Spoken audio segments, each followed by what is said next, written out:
Partia Demokratike dhe forcat e tjera opozitare zhvillojnë sot protestën e 5 kombëtare kundër qeverisë së drejtuar nga kryeministri Edi Rama.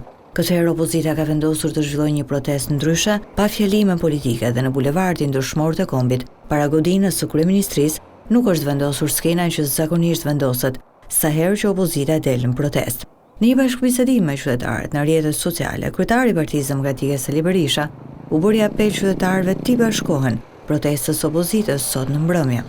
Sot në ora 6 të gjithë të marshojmë rrugëve të Tiranës në kryemëritën tonë paqësore.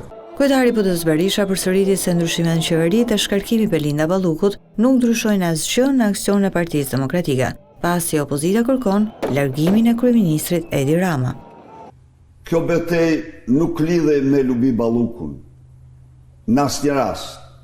Kjo betejë lidhet me kreun e organizacës kriminale të qeverisë shqiptare që është Edi Rama.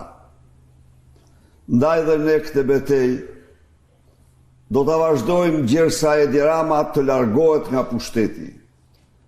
Dorëheqja e tij dhe largimi i tij nga pushteti është kushti i gjitha kushteve që Shqipëria të gjejë paqen, të rikthejë zgjedhjet e lira.